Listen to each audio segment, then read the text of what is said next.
प्राणियों में पोषण भाग 1।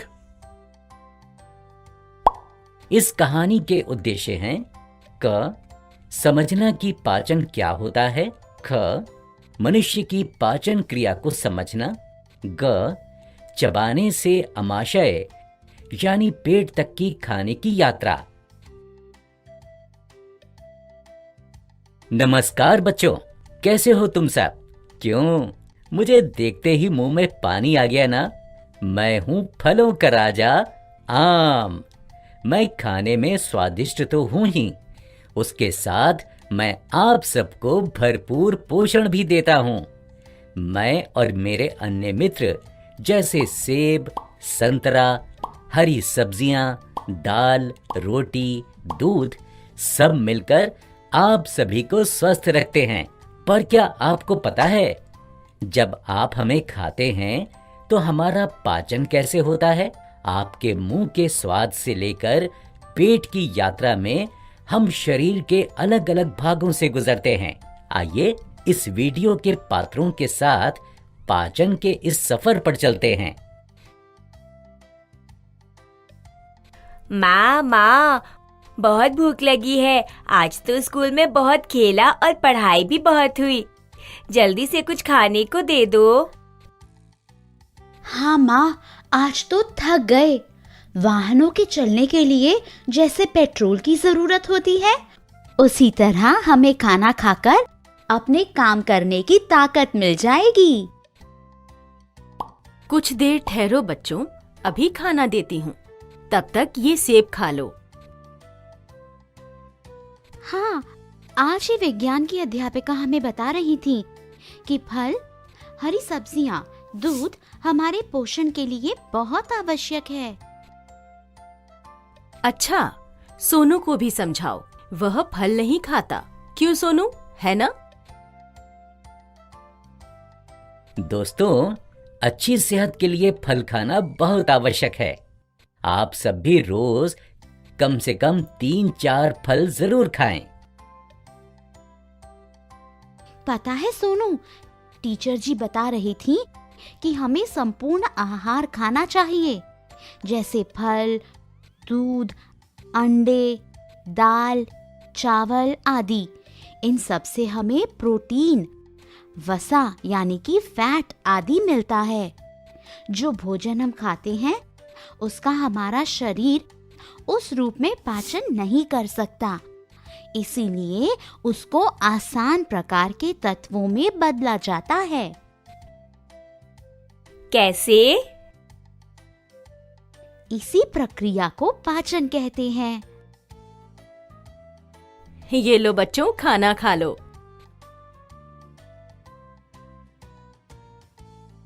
वाह माँ, चटनी कितनी स्वादिष्ट है। हमारी जीभ भी कितनी समझदार है। मीठा, खट्टा, कड़वा हर स्वाद का पता लगा लेती है। हाँ, सही कह रहे हो सोनू। जैसे गोलगप्पों के बारे में सोचते ही मुंह में पानी आ जाता है। हमारी जीभ पर स्वाद कलिकाएं होती हैं, जिनकी सहायता से हमें अलग अलग स्वाद का पता चलता है। जीभ भोजन में लार यानी सलाइवा भी मिलाती है और फिर भोजन को निगलने में मदद करती है। मेरा स्वाद कैसा होता है दोस्तों? कभी मीठा और कभी खट्टा। फिर हम खाने को ऐसे निगलते हैं, वो पेट में जाता है और हमें ताकत देता है। कितनी आसान प्रक्रिया है पाचन की। नहीं सोनू, पाचन की प्रक्रिया का मार्ग बहुत लंबा है। यह मुख गुहिका यानी बकल कैविटी से शुरू होकर गुदा तक जाता है। इसे आहार नाल, एलिमेंट्री कैनाल कहते हैं। कौन कौन से भाग होते हैं पाचन नली में? चल सोनू, एक चित्र बनाते हैं। मैं तुझे पाचन प्रक्रिया के बारे में समझाती हूँ। कल इस विषय पर मेरी परीक्षा भी है, तो तुझे समझाने की वजह से मेरी पढ़ाई भी हो जाएगी। ये देख, भोजन इस लंबी नली, जिसे मुख गृहिका या ग्रास नली ईसोफेगस कहते हैं, से आमाशय में पहुंचता है। आमाशय और आहार नाल, एलिमेंट्री कैनाल की विभिन्न ग्रंथियां जैसे कि लाला ग्रंथि, सलाइवरी ग्लैंड्स, यकृत, लिवर, अग्नाशय, पैंक्रियाज, पाचक रस, डाइजेस्टिव जूसेस स्रावित करती हैं। चल अब देखते हैं कि आहार नाल के विभिन्न भागों में भोजन का क्या होता है। आहार को शरीर के अंदर लेने की क्रिया अंतर्ग्रहण, इंजेशन कहलाती है। दीदी, हमारे मुंह में 32 दांत होते हैं ना, जो भोजन को छोटे छोटे टुकड़ों में काटते हैं। सही कहा सोनू। पता है, हमारे दांतों की बनावट अलग अलग है और उनके कार्य भी अलग अलग हैं। हाँ, देखो, ये आगे वाले और पीछे वाले दांतों की बनावट अलग है। हाँ सोनू, यह देख, इस सूची में पढ़। मैंने अलग अलग दांतों की जानकारी लिखी है। प्रत्येक जबड़े में संख्या, दांत का नाम, दांत का कार्य। 4 कृंतक, खाने को काटने का काम। 4 रदनक, खाने को फाड़ने का काम। 4 अग्रज वर्णक, खाने को चबाने का काम। 6 चावर्णक, खाने को चबाना। अरे वाह, ये तो नई बात पता चली मुझे दीदी। दीदी, कई बार हमें खाना खाते समय हिचकी या खांसी क्यों आती है? एक और मजेदार बात बताऊं दोस्तों, क्या आपको याद है कुछ वर्ष पूर्व आपके दांत गिरने लगे थे क्योंकि आपके दांतों का प्रथम सेट दूध के दांतों का होता है, जो लगभग 8 वर्ष की आयु में गिर जाते हैं। इन दांतों के स्थान पर जो नए दांत आते हैं उन्हें स्थायी दांत कहते हैं। मैं बताती हूँ सोनू, जब हम जल्दी जल्दी खाते हैं या बात करते हैं जैसे तुम करते हो, तो खाना हमारी श्वास नली में गलती से प्रवेश कर लेता है, जिसकी वजह से हमें खांसी आती है। अब से मैं ध्यान दूंगा कि मैं खाते समय बातें ना करूं। दीदी, फिर आमाशय में क्या होता है? आमाशय एक थैली के जैसा होता है। यह आहार नाल का सबसे चौड़ा भाग है। यह एक ओर ग्रसिका से जुड़ा हुआ है और दूसरी ओर से क्षुद्रांत्र यानी स्मॉल इंटेस्टाइन में खुलता है। क्षुद्रांत्र में क्या होता है? पहले ये समझ लेते हैं कि आमाशय में क्या होता है।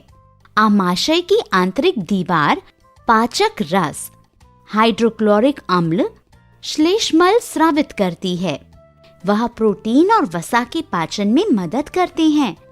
अम्ल अनेक जीवाणुओं को नष्ट करता है जो भोजन के साथ वहां पहुंच जाते हैं। साथ ही यह भोजन को अम्लीय बनाती है, जो पाचन रसों को क्रिया करने में सहायता देते हैं। भोजन का तो रूप ही बदल जाता है आमाशय तक पहुंचते पहुंचते। भोजन आगे और भी कई भागों से गुजरता है। बताओ ना दीदी, आमाशय के बाद भोजन कहाँ जाता है?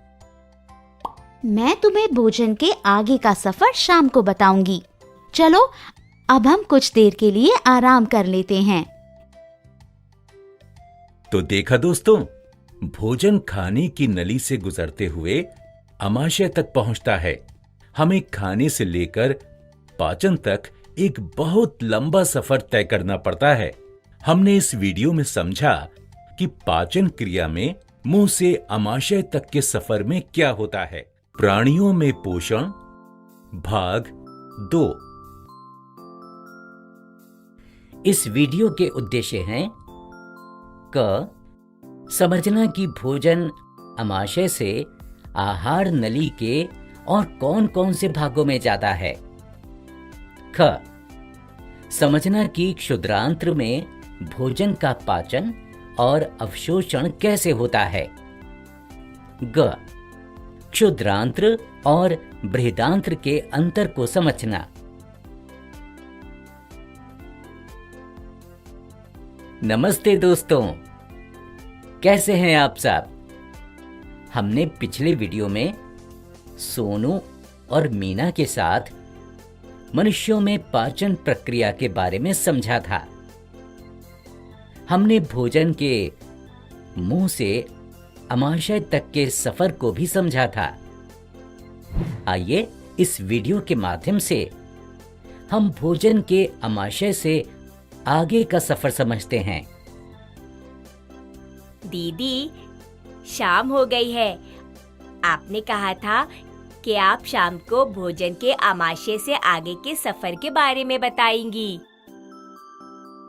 हाँ सोनू, रुक, मैं वह चित्र लेकर आती हूँ जो मैं बना रही थी।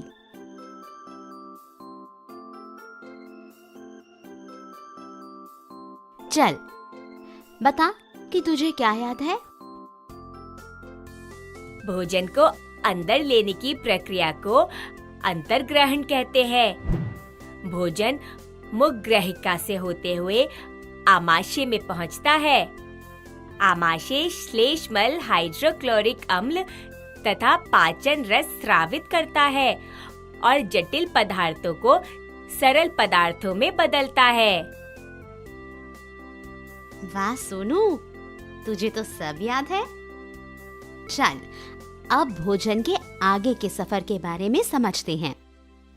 आमाशय से भोजन क्षुद्रांत्र यानी स्मॉल इंटेस्टाइन में पहुंचता है। यह 7.5 मीटर लंबी कुंडलित यानी कि घुमावदार नली है। यह यकृत यानी लिवर और अग्नाशय यानी कि पैंक्रियास से स्राव प्राप्त करती हैं और खुद भी कुछ रस स्रावित करती हैं। 7.5 मीटर, इतनी लंबी। दीदी, मेरा तो पेट इतना छोटा सा है, इसमें इतनी लंबी नली कैसे समाती होगी? दोस्तों, क्या आपको पता था कि क्षुद्रांत्र की लंबाई 7.5 मीटर होती है? हाँ, सोचने वाली बात तो है। यह किसी रस्सी की तरह कुंडलित होती होगी, इसीलिए समा जाती है। पता है सोनू, यकृत जिसे जिगर भी कहते हैं यानी लिवर हमारे शरीर की सबसे बड़ी ग्रंथि यानी ग्लैंड है। यह पित्त रस स्रावित करती है। पित्त रस वसा यानी कि फैट्स के पाचन के लिए महत्वपूर्ण है।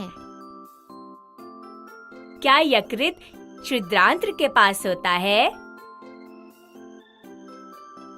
यह उदर एब्डोमेन के ऊपरी भाग में दाहिनी तरफ होता है, यहाँ देखो।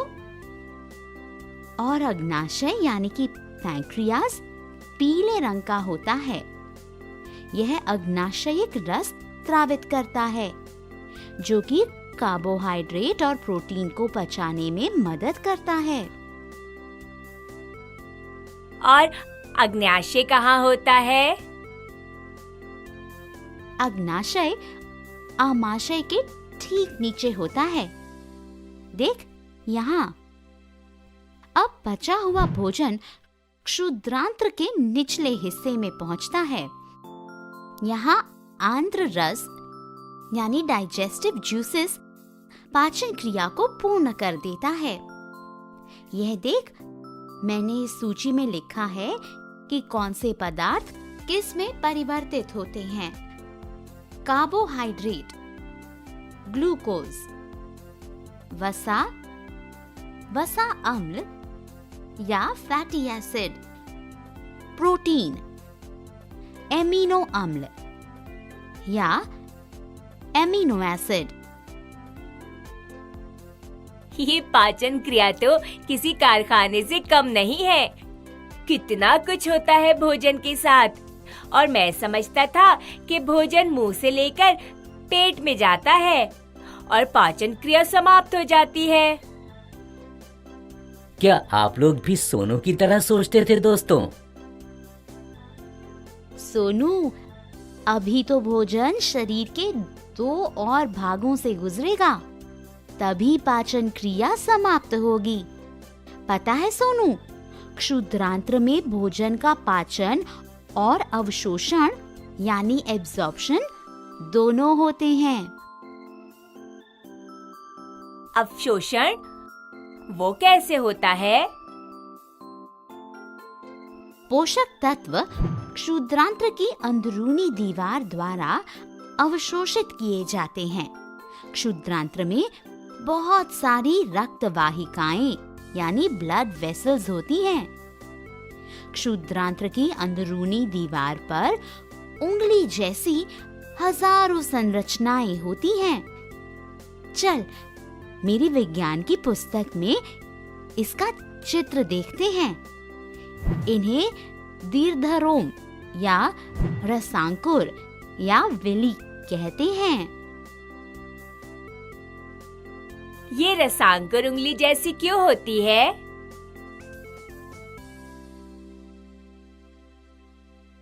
किताब में लिखा है कि उंगली की तरह संरचना के कारण पचे हुए भोजन के अवशोषण के लिए तल क्षेत्र यानी सरफेस एरिया बढ़ जाता है। रसांकुर में बचे हुए भोजन का अवशोषण हो जाता है और भोजन रसांकुर से रक्त वाहिकाओं में चला जाता है। अच्छा, तो ऐसे भोजन का अवशोषण होता है और हमें ऊर्जा मिलती है। कोशिकाओं में उपस्थित ग्लूकोज का विघटन ऑक्सीजन की सहायता से कार्बन डाइऑक्साइड और जल में हो जाता है और इस तरह से हमारे लिए ऊर्जा उपलब्ध होती है। अच्छा, तो अब पाचन और अवशोषण हो गया, तो क्या अब पाचन क्रिया समाप्त हो गई? नहीं सोनू, अब अपचित और अनवशोषित भोजन बृहदांत्र यानी कि लार्ज इंटेस्टाइन में जाता है। बृहदांत्र क्षुद्रांत्र की अपेक्षा चौड़ी और छोटी होती है। इसकी लंबाई लगभग 1.5 मीटर होती है। क्या 1.5 मीटर? और क्षुद्रांत्र तो 7.5 मीटर लंबी होती है। तो फिर अंग्रेजी में इसे लार्ज इंटेस्टाइन क्यों कहते हैं? क्योंकि इसका व्यास यानी कि डायमीटर क्षुद्रांत्र से ज्यादा होता है, लगभग 2 गुना ज्यादा। अच्छा, अब समझा मैं। अब भोजन का वह भाग जिसका पाचन नहीं होता है, वह बृहदांत्र में चला जाता है और बृहदांत्र उसमें से पानी अवशोषित कर लेता है तथा बचा हुआ अपचित पदार्थ मलाशय यानी कि रेक्टम में चला जाता है और समय समय पर गुदा द्वारा यह मल के रूप में बाहर निकल जाता है। इसे निष्कासन यानी एक्सक्रीशन कहते हैं। कितना लंबा सफर तय करता है भोजन। मैं तो बहुत हैरान हूँ दीदी। अब जब भी मैं कुछ खाऊंगा तो याद रखूंगा कि भोजन शरीर के अलग अलग भागों से गुजरता है और हमें ऊर्जा देता है। हाँ सोनू, सही कह रहे हो। और तुम्हें समझाते समझाते मेरी परीक्षा की तैयारी भी हो गई। अब आप कल अच्छे से परीक्षा दे पाएंगी। और अब मैं भी परीक्षा के लिए तैयार हूँ। दीदी, मनुष्यों में पोषण की प्रक्रिया तो आपने मुझे समझा दी, पर अन्य प्राणियों जैसे गाय आदि में पाचन कैसे होता होगा? बड़ा अच्छा सवाल है सोनू। मैं कल अपनी टीचर जी से इसके बारे में पूछूंगी। तो दोस्तों, आशा करता हूं कि आपने भोजन के आमाशय से बृहदांत्र तक के सफर के बारे में समझ लिया होगा। है ना कितना लंबा सफर पाचन का। चलिए अब अगले वीडियो में सोनू के सवाल के जवाब के बारे में जानेंगे। प्राणियों में पोषण भाग 3। इस वीडियो के उद्देश्य हैं क. घास खाने वाले जानवरों में पाचन को समझना। ख. समझना कि एक कोशिक जीवों में पाचन कैसे होता है।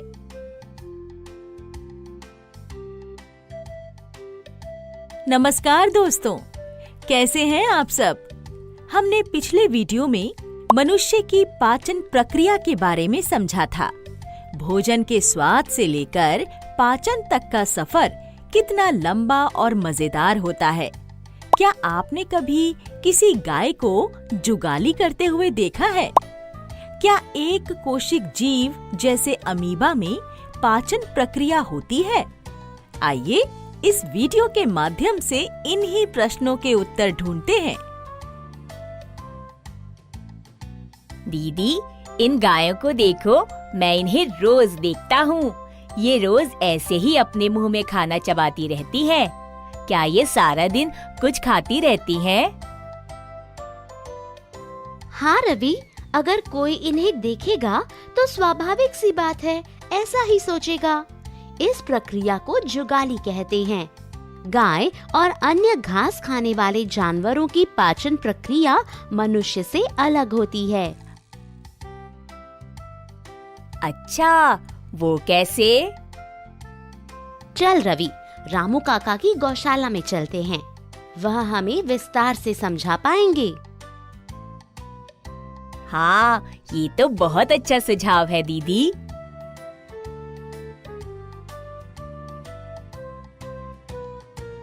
नमस्ते काकी, रामू काका है क्या यहाँ? नहीं बच्चों, वे तो शहर गए हैं। अच्छा काकी, आज स्कूल से लौटते समय रवि ने गायों की पाचन प्रक्रिया के संबंध में सवाल पूछे, तो मैंने सुझाव दिया कि क्यों ना हम रामू काका से आकर अपने सवाल पूछ लें। तुम दोनों कुछ देर प्रतीक्षा करो, वे कुछ देर में आने ही वाले हैं। ठीक है काकी, धन्यवाद।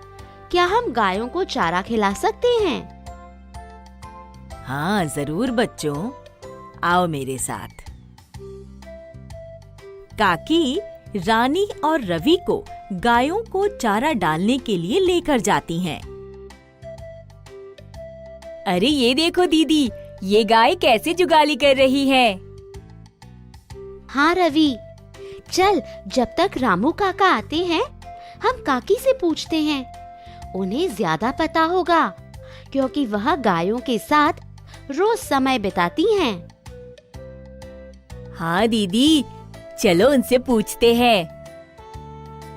अरे ये देखो, यहाँ रामू काका की गौशाला में गाय की पाचन प्रक्रिया का एक चित्र भी लगा हुआ है। काकी, क्या आप हमें इस चित्र के बारे में बता सकती हैं? रानी बिटिया, इस चित्र में दिखाया गया है कि गाय क्या क्या खाती है। घास, भुट्टा, हरी सब्जियों के पत्ते आदि।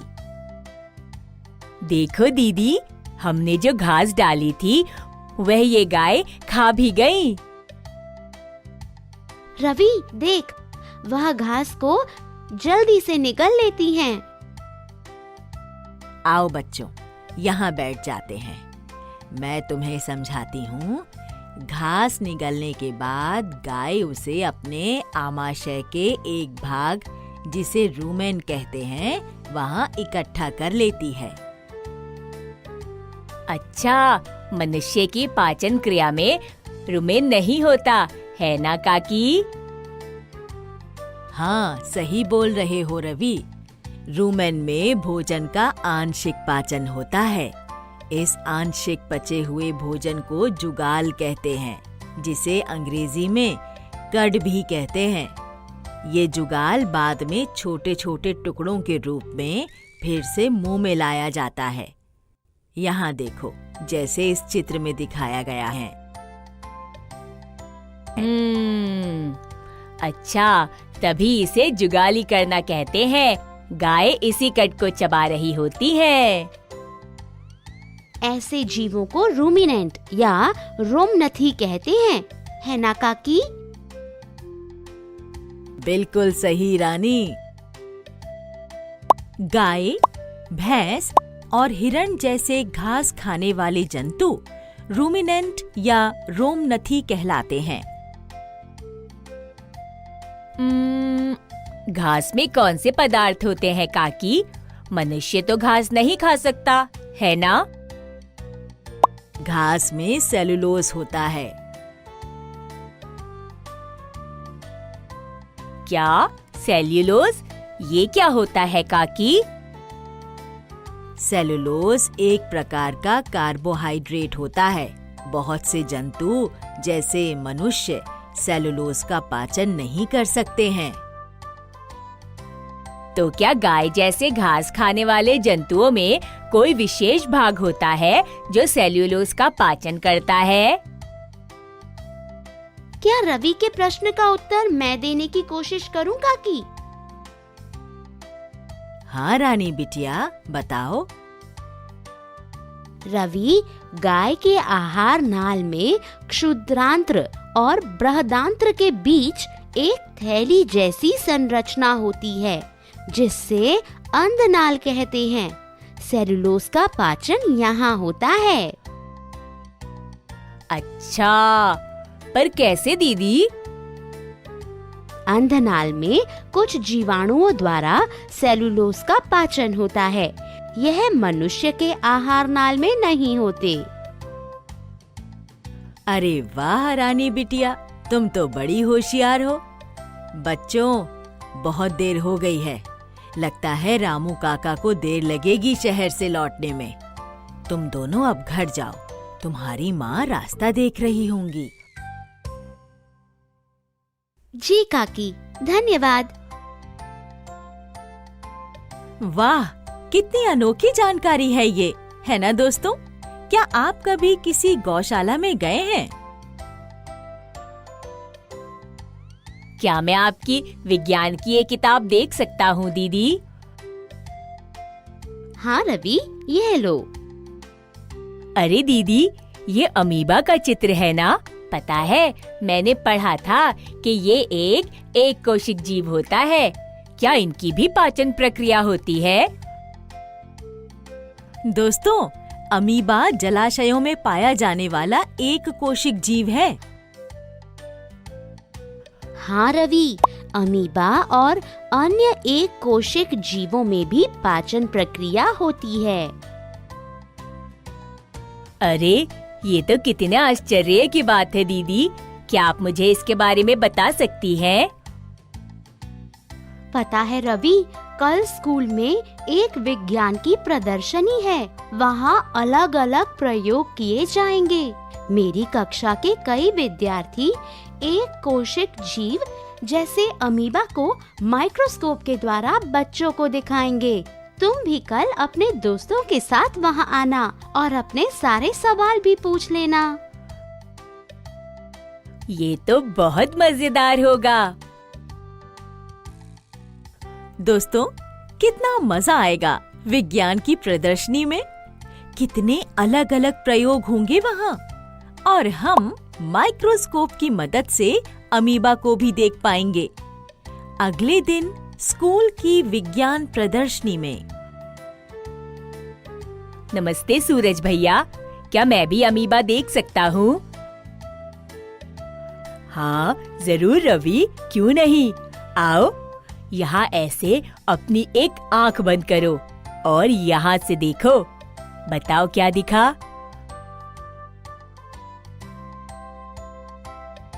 अरे वाह, ये तो बिल्कुल उस किताब के चित्र जैसा है जो मैंने कल रानी दीदी की किताब में देखा था।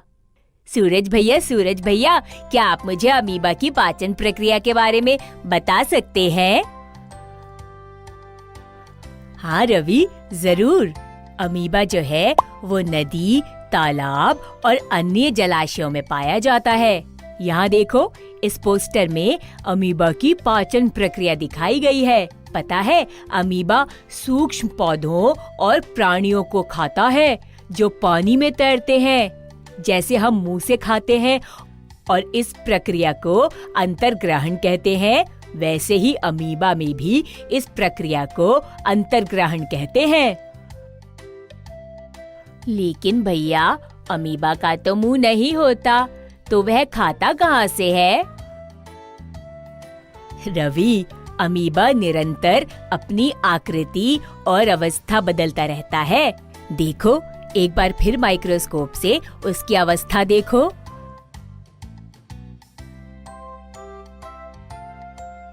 भैया, जब मैंने पहले देखा था तो इसकी अवस्था कुछ और थी और अब कुछ और है। हाँ रवि, जब ये खाता है तब एक या अधिक उंगली के समान आकार जैसी संरचना, जिसे पादाब कहते हैं, निकालता है। ये अमीबा को भोजन पकड़ने में सहायता करते हैं।